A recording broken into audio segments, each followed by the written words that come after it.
माँ दुर्गा का जन्म महिषासुर, धूम्र विलोचन, शुंभ निभुंभ आदि जैसे दैत्यों के संहार के लिए हुआ और इसके लिए माँ ने कई अवतार भी लिए। इन्हीं में एक महाशक्तिशाली दैत्य था रक्तबीज। रक्तबीज कौन था जिसके वध के लिए माँ पार्वती को लेना पड़ा? महाकाली का विकराल रूप। रक्तबीज की कहानी। चंड मुंड संहारे शोणित बीज। हरे माँ दुर्गा की आरती करते समय आप इस पंक्ति को जरूर पढ़ते होंगे, लेकिन इस पर आपका ध्यान नहीं गया होगा। इस पंक्ति का अर्थ है चंड मुंड शेष का संहार किया और शोणित रक्तबीज को हर लिया, यानी रक्तबीज का वध किया। देवी दुर्गा को शक्ति का साक्षात स्वरूप माना जाता है। माता रानी अपने भक्तों पर दया दृष्टि रखती हैं, लेकिन दुष्ट और दुराचारियों पर विध्वंस भी करती हैं। महिषासुर अति बलशाली दैत्य था जिसका संहार देवता भी नहीं कर सके, इसलिए देवी दुर्गा का जन्म हुआ। धार्मिक ग्रंथों में माँ दुर्गा के जन्म या अवतरण को लेकर कई मत हैं, लेकिन सर्वमान्य मत यही है कि माँ दुर्गा का अवतरण दैत्यों के संहार के लिए हुआ था। नवरात्रि में हम नव दुर्गा यानी माँ दुर्गा के 9 अवतारों की पूजा करते हैं, लेकिन जब दैत्यों के संहार के लिए माँ दुर्गा का जन्म हो चुका था तो फिर क्यों माँ दुर्गा को कई अवतार लेने पड़े? आइए जानते हैं इसके बारे में। दैत्यों के संहार के लिए माँ दुर्गा के लिए कई अवतार महिषासुर,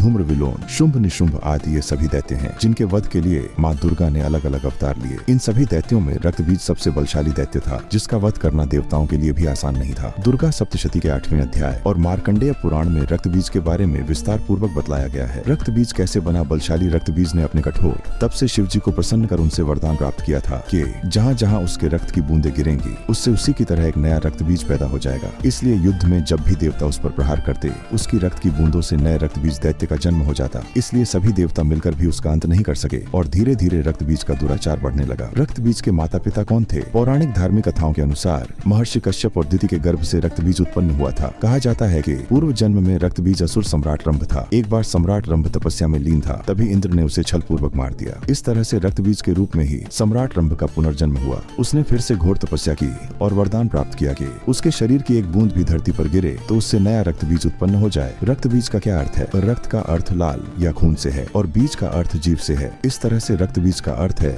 खून से उत्पन्न होने वाला एक नया जीव। धार्मिक मान्यता के अनुसार आज से लाखों वर्ष पूर्व रक्तबीज नाम का एक दैत्य था जो बहुत शक्तिशाली था। कैसे हुआ रक्तबीज का अंत? AUM जयंती, मंगला काली, भद्रकाली, कपालिनी, दुर्गा, क्षमा, शिवा, धात्री, स्वाहा, स्वधा, नमोस्तुते। इस मंत्र का अर्थ है जो अपने भक्तों को जन्म मरण आदि संसार के बंधन से दूर करती है। उन मोक्षदायिनी मंगल देवी का नाम मंगला है और जो प्रलय काल में संपूर्ण सृष्टि को अपना ग्रास बना ले वह काली है। रक्तबीज के संहार के लिए ही माँ दुर्गा का अवतरण हुआ। माँ दुर्गा और रक्तबीज के बीच युद्ध हुआ। माँ दुर्गा जैसे ही उसके अंगों को काटने लगी तो उसके रक्त से नए दैत्य रक्तबीज का जन्म होने लगा। इस तरह से रक्तबीज दैत्य की सेना खड़ी हो गई। आखिरकार माँ ने देवी चंडिका को आदेश दिया कि जब वह रक्तबीज पर प्रहार करे तो वह उसका रक्त पी जाए, इससे नया रक्तबीज उत्पन्न नहीं होगा। इसके बाद माँ पार्वती ने भद्रकाली का रूप धारण किया। माँ पार्वती के इस रूप को संहार का प्रतीक माना जाता है। इस रूप में माँ की बड़ी बड़ी आंखें, शरीर का रंग काला, लंबी जीभ, आंखों में तेज, गले में मुंडमाला और दैत्यों के हटे हाथे। माँ काली के इस रूप को सनातन धर्म में अन्य सभी देवी देवताओं में विकराल माना जाता है। जहाँ जहाँ रक्तबीज का रक्त गिरता